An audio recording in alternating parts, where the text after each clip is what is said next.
Assalamualaikum warahmatullahi wabarakatuh. Kembali lagi bersama kakak Nur Putri Lestari Sadia dalam pembelajaran biologi. Bagaimana kabarnya hari ini? Semoga selalu sehat ya.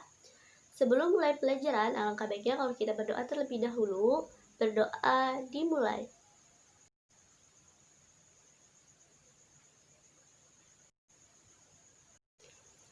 Berdoa selesai.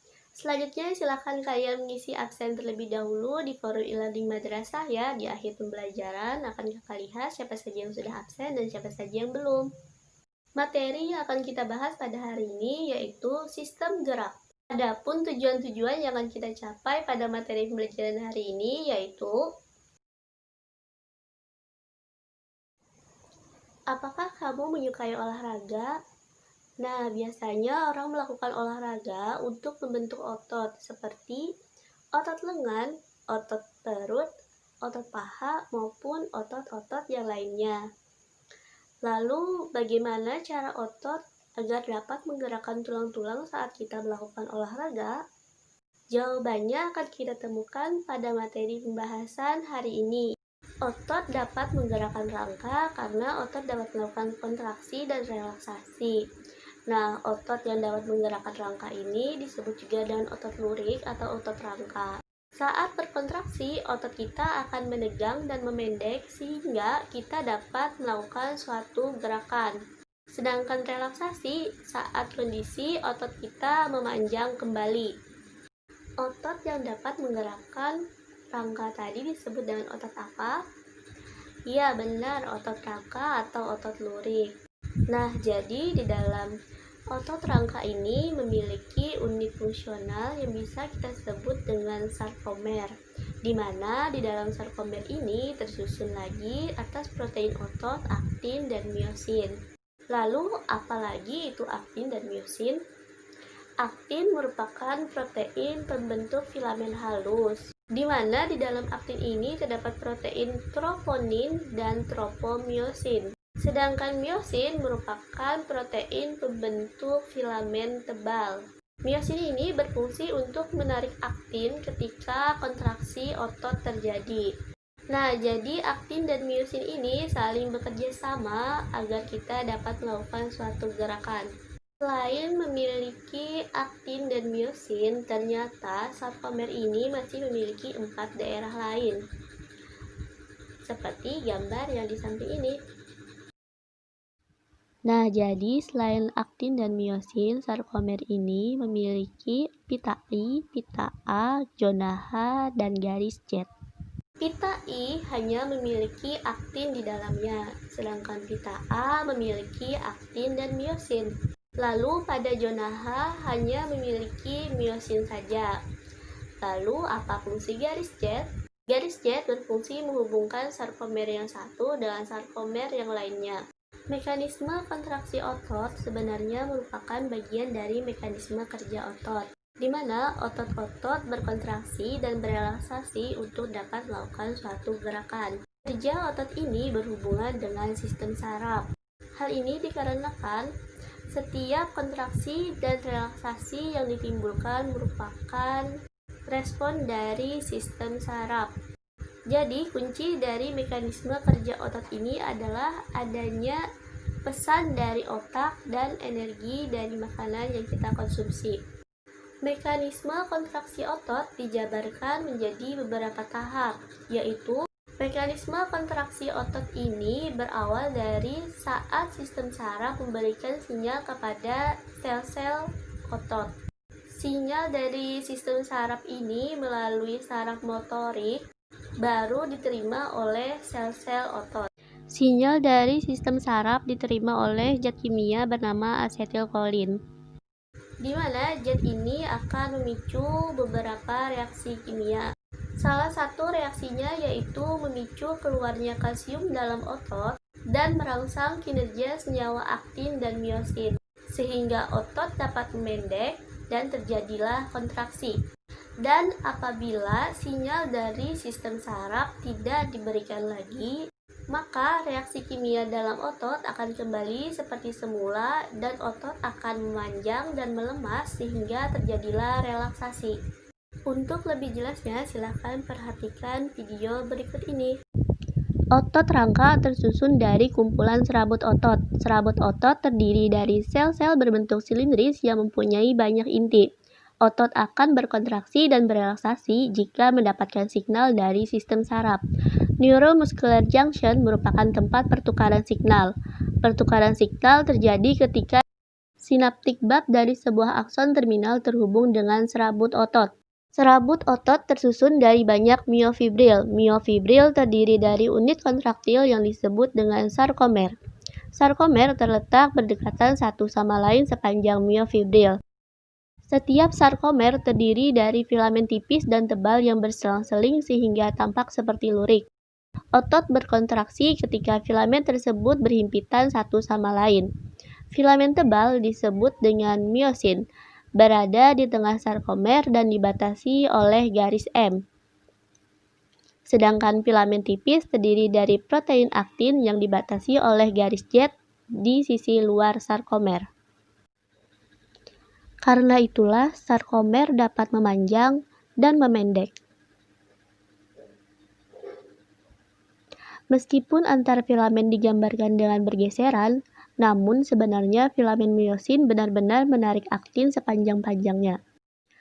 Cross bridges atau jembatan yang menghubungkan antara aktin dan miosin menggerakkan tenaga untuk bergerak.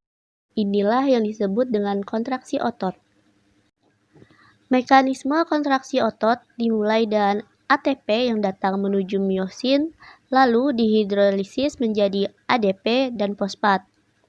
Hal ini mengakibatkan kepala miosin menempel pada aktin dan membentuk cross bridges.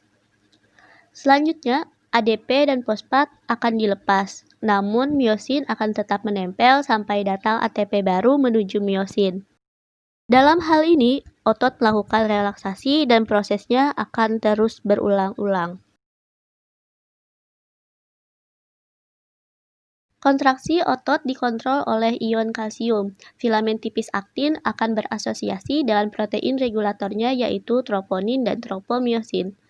Ketika otot berelaksasi, tropomyosin akan memblok terjadinya cross bridges pada binding site aktin. Ketika level ion kalsium tinggi dan terdapat ATP, ion kalsium akan berikatan dengan troponin dan mengubah posisi tropomyosin sehingga myosin binding site pada aktin akan tampak. Kemudian, miosin akan berikatan pada dinding site aktin dan membentuk cross bridges. Ion kalsium disimpan pada retikulum sarkoplasma dan dilepas ketika ada signal dari sistem saraf untuk berkontraksi. Molekul neurotransmitter dilepaskan dari neuron dan berikatan dengan reseptor, di mana membran serat otot mengalami dipolarisasi. Electrical impulse berjalan turun menuju tubulus T dan membuka penyimpanan kalsium. Ion kalsium mengalir ke miofibril, di mana akan memicu kontraksi otot. Aktin dan miosin akan saling berhimpitan, sehingga sarkomer memendek. Hal ini menyebabkan garis Z akan terlihat sangat dekat dengan garis M. Ketika sarkomer pada miofibril berkontraksi, serat otot akan memendek. Dan jika terjadi secara bersamaan, sebuah otot dapat menggerakkan anggota badan. Selanjutnya ada gangguan-gangguan pada sistem gerak, meliputi gangguan pada tulang, pada otot, dan pada sendi. Yang pertama, gangguan pada tulang yaitu ada rakitis. Penyakit rakitis ini disebabkan karena kekurangan vitamin D, yang mana menyebabkan kaki akan berbentuk huruf O atau huruf X. Selanjutnya ada patah tulang. Biasanya patah tulang ini disebabkan karena kecelakaan. Selanjutnya ada gangguan pada tulang yang disebabkan karena kebiasaan yang salah, seperti skoliosis, lordosis, dan kifosis. Lanjut ada osteoporosis. Hal ini disebabkan karena kekurangan hormon-hormon baik pada laki-laki maupun pada perempuan. Akibat kekurangan hormon ini, maka tulang-tulang akan jadi rapuh dan mudah patah. Biasanya dapat kita temui pada orang yang sudah lanjut usia. Gangguan pada sendi contohnya ada artritis yang merupakan peradangan. Artritis ini memiliki banyak macam, salah satu contohnya adalah rheumatoid arthritis. Rheumatoid arthritis merupakan gangguan pada sendi. Biasanya disebabkan karena gangguan autoimun. Hal ini menyebabkan sendi menjadi kaku dan nyeri sehingga timbul benjolan pada bagian tubuh. Lanjut, ada gangguan pada otot. Yang pertama ada polio. Polio ini disebabkan karena infeksi virus yang menyerang sistem saraf. Akibat yang ditimbulkan yaitu terjadinya kelumpuhan. Selanjutnya ada tetanus. Tetanus ini disebabkan karena bakteri yang menyebabkan otot berkontraksi secara terus-menerus. Akibat yang ditimbulkan adalah terjadinya kejang-kejang, kelumpuhan, bahkan dapat menyebabkan kematian. Bagaimana? Apakah sudah paham? Nah, selanjutnya kakak akan menyimpulkan pembelajaran kita pada hari ini. Jadi, mekanisme kerja otot itu dipengaruhi oleh sistem saraf, di mana sistem saraf mengirimkan impuls atau pesan menuju ke sel-sel otot dengan melalui sistem saraf motorik. Sinyal dari sistem saraf akan diterima oleh sebuah zat yang bernama asetilkolin, yang mana menyebabkan berbagai reaksi seperti memicu keluarnya kalsium dalam otot dan merangsang kinerja aktin dan miosin, sehingga otot akan berkontraksi. Nah, apabila sinyal dari sistem saraf sudah tidak dikirimkan lagi, maka reaksi kimia dalam otot akan otomatis berhenti dan otot akan kembali memanjang dan berelaksasi, meliputi gangguan pada otot, sendi, maupun tulang. Sekian pembelajaran kita pada hari ini, semoga bermanfaat. Untuk mengakhiri pembelajaran, mari sama-sama kita mengucap hamdalah. Alhamdulillahirabbil alamin. Sampai bertemu di pertemuan selanjutnya. Wassalamualaikum warahmatullahi wabarakatuh.